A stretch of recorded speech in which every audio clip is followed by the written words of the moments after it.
Pagdating niya sa bahay, tinanong ng lalaki kung nanirahan na ba ang binata o hindi. Nagsasalita tungkol sa katotohanan na nakapagpasya na siya tungkol sa pabahay at gustong-gusto na niyang magsimulang mag-aral ng alchemy, sabi ng estudyante, kaya agad siyang tumakbo papunta sa his sensei, na sinagot naman iyon ng lalaki sa mga kakayahan ng isang binata, walang saysay ang pag-aaral ng alchemy. Sa sandaling iyon, hindi maintindihan ng ating bida kung ano ang nangyayari at kung bakit. Sumagot sila ng ganyan. Sa pagtingin sa bato na nasa tabi nila, nakita nilang nagsimula itong kumikinang at ang mga fragment ng Master Sensei Stone Slab, naramdaman ng Master ang mga labi ng kapangyarihan ng sword sa kanila, kaya nagpasya siyang panatilihin ito. At ipinaliwanag ni Sensei sa susunod na sandali, naisip ng ating bida na bago iyon, naabsorb niya ang mga intensyon ng sword ni Sister Zia. Ngunit ito ay ganap na naiiba sa enerhiya ni ate. Nag-isip ang binata, na iniunat ang kanyang kamay sa bato sa susunod na sandali na naramdaman niya ang kapangyarihan. At pagkatapos ay nagtanong si Sensei, ano ang nangyari, lumingon kay Xiang at nagtanong kung may mali. Sa sumunod na sandali, tumayo si Xiang hinawakan ang bato at hindi sumagot sa kanyang Sensei sa kanya tinanong si Xiang kung ano ang nangyari. At sa sandaling iyon, malinaw na nagmumuni-muni lamang ang binata. Ang ating bida ay bumulusok ng malalim sa kanyang sarili na hindi niya narinig ang tanong ni Sensei o anumang bagay sa paligid niya. Siya ay nasa kanyang pagmumuni-muni na pinagmamasdan ng sword na dumiretso sa kanya, iniisip, anong malakas na layunin ng sword ang kabataan. Sa susunod na sandali, tumatalon palayo sa kanyang pag-atake, maingat na pinanood ng binata ang susunod na gagawin ng espada. Sa susunod na sandali ay nagawa niyang hawakan ito sa hilt, tinanong ang espada kung talagang gusto niyang makatakas mula rito. Sa susunod na sandali, sinubukan niyang harapin ang espada na ito, at gamit ang kanyang lakas, nalampasan niya ito. Sa makatuwid, ang gayong kapangyarihan ay ikinulong sa bato na ito. Naisip ng binata na ito ay isang malakas na enerhiya na naramdaman niya sa pamamagitan ng sword na ito.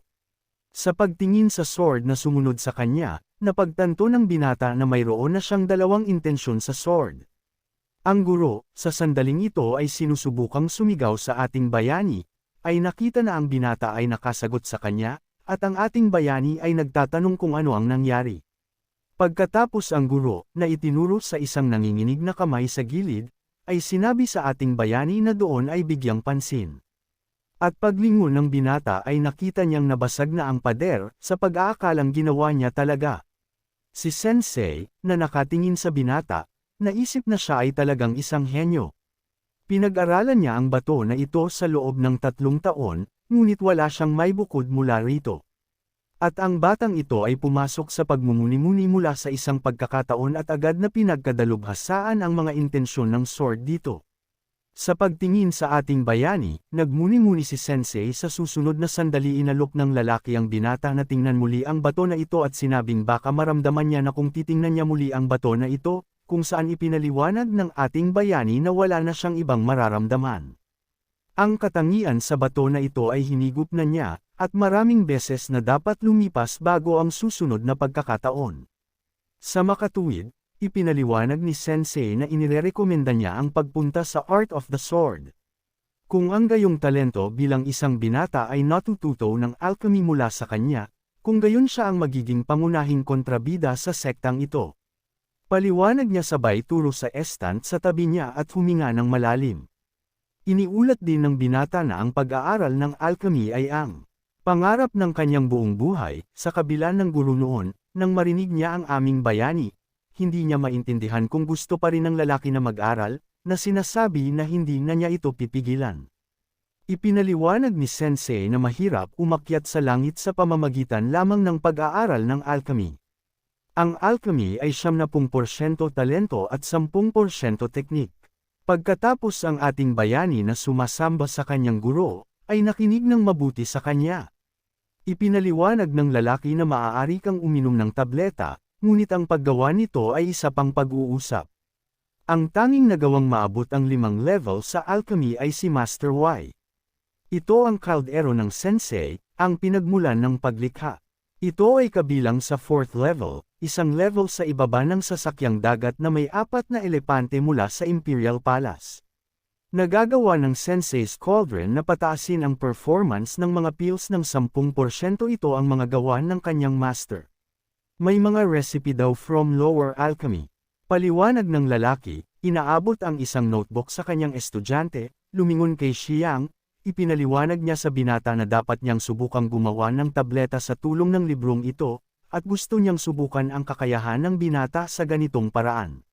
Nang marinig ito, laking gulat ng ating bida. Pagkatapos ay sinabi ng guro na nakausap na niya si Sergeant Lei, at kung ang binata ay walang talento sa alchemy, kung gayon maaari niyang malaman ang sining ng espada mula sa kanya. Ipinaliwanag ng guro, ang ating bayani ay sumang-ayon sa kanya, dahil kung siya ay pumasa sa pagsusulit, kung gayon ang guro ay hindi na magtatangka na itulak ang mag-aaral sa ibang tao na kumukuha ng aklat na iniabot sa kanya, ang guro, nakangiting sinabi, siyempre, siya, hindi ito gagawin kung talagang maipapasa ng binata ang pagsubok na ito. Sa mesa sa harap ng bayani ay ang mga sangkap para sa paggawa ng pangunahing tableta. Ito ay kinakailangan upang simulan ang paglikha nito ayon sa recipe. Kung ang binata ay may anumang mga katanungan, maaari siyang mag-apply ng pagtingin sa mesa. Ang aming bayani ay nakakita ng ilang mga sangkap na nakalatag sa mesa sa kanyang harapan, at nagsimulang magtrabaho. Ang guro ay maingat na tumingin sa binata, sinabi na ang alchemy values, katahimikan at katahimikan. Kung nagmamadali ang binata, hindi siya magtatagumpay. Kung naiintindihan niya kung gaano karaming apoy ang kailangan para sa isang partikular na tableta, magagawa niyang magtagumpay sa alchemy. Ipinaliwanag ng guro na ang pinakamahusay na paraan upang maunawaan ay ang pagsasanay ng marami sa paggawa ng mga table tasks. Sa pagtingin sa ginagawa ng binata, ipinaliwanag ng guro na ang binata ay may magandang predisposition sa cultivation, ngunit ang parehong kumpiyansa sa sarili na mabilis na lumilitaw ay hindi angkop para sa alchemy. Para sa alchemy ay binubuo ng isang malaking bilang ng mga pagkabigo, pagtatangka at pagkabigo.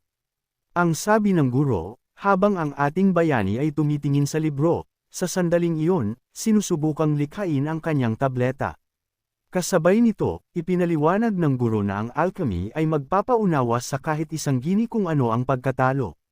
Sa sandaling ito, ang binata na hinahampas ang libro, nagsimulang maghanda ng kanyang tableta, naghihintay na magtagumpay siya o hindi.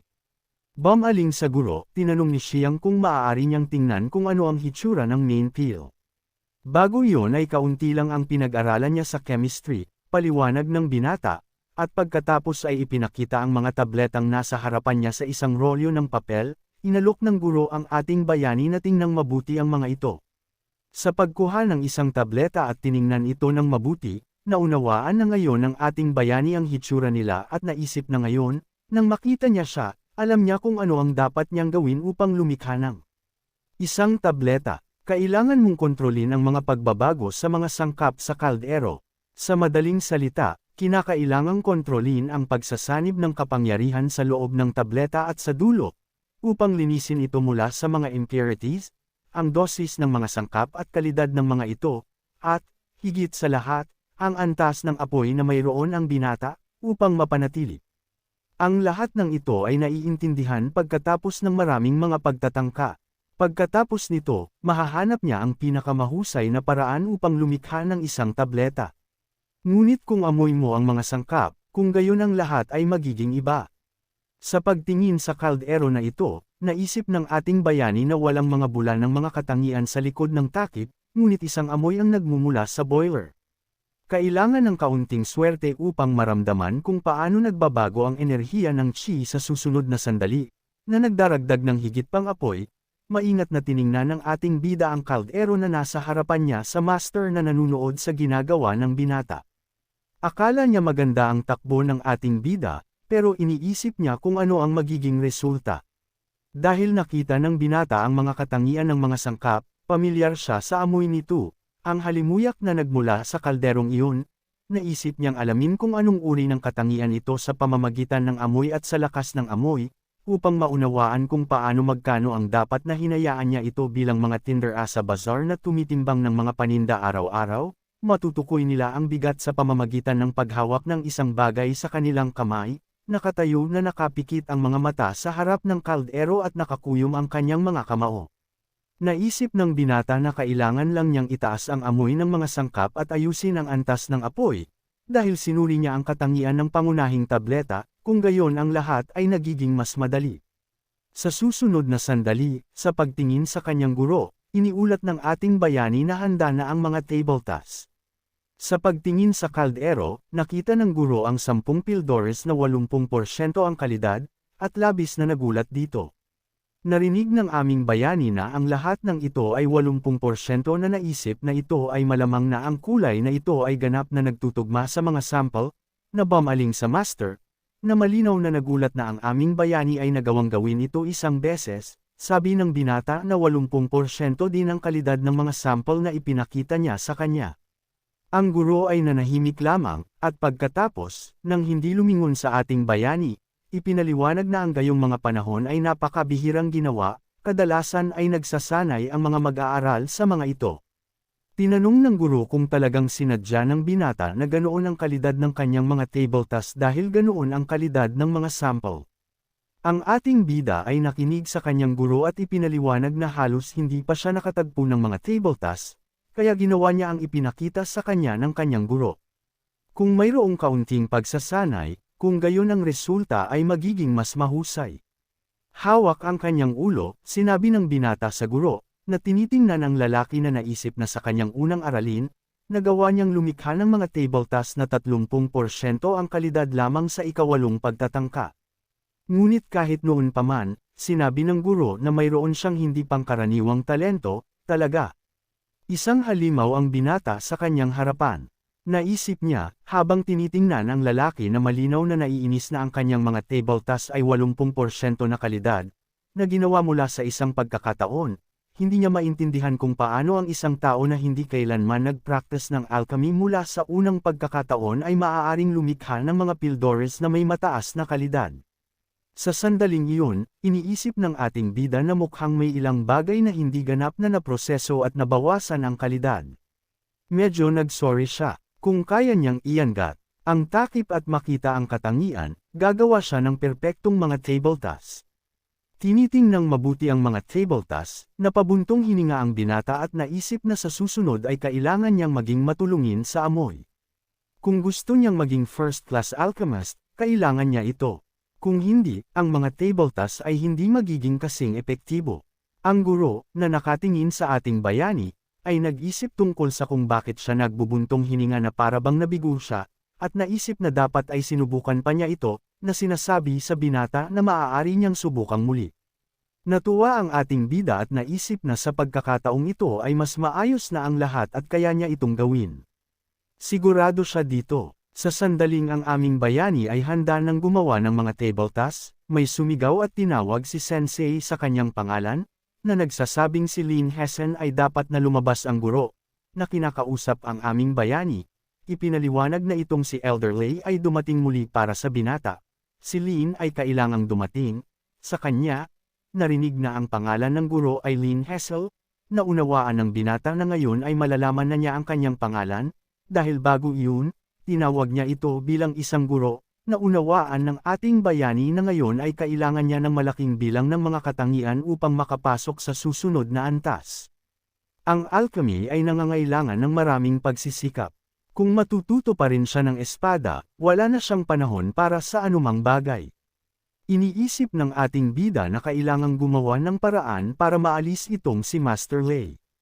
Paglabas, nakita ni Lin si Master Lei na lumilipad sa kalangitan gamit ang isang espada, at tinanong siya kung ano ang ginagawa niyang ingay sa sikat ng araw, at kung ano ang ginagawa niya rito. Pagkatapos ay sinabi ng huli, na tumugon kay Lin na noong una ay nakiusap siya na kunin si Guxiang sa ilalim ng kanyang pakpak at turuan siya ng sining ng espada, at pagkatapos ay kinuha siya para sa kanyang sarili. Sa pakikipag-usap kay Elder Lei, ipinaliwanag ni Elder Lin na babagal siya sa simula. Talagang gusto niyang pag-aralan ni Guxiang ang Art of the Sword, ngunit una, siya mismo ang pumili ng chemistry. At pangalawa, ang kanyang kakayahan at alchemy ay hindi mas masama kaysa sa Art of the Sword. Ngunit si Lei, na bumaba palapit kay Lin, ay nagsabi na malinaw sa lahat na pagkatapos ng pagsusulit sa mga panlabas na mag-aaral, ang guro ay sadyang ayaw ibigay ito sa sinuman. Sinigawan niya ito, Pagkatapos, tumalikod sa kanyang kapareha, napag-usapan niyang ipaalam sa kanya na si Guxiang ang lumikha ng pangunahing tableta sa unang pagtatangka, at sa hinaharap, may pagkakataon siyang maging level 9 alchemist.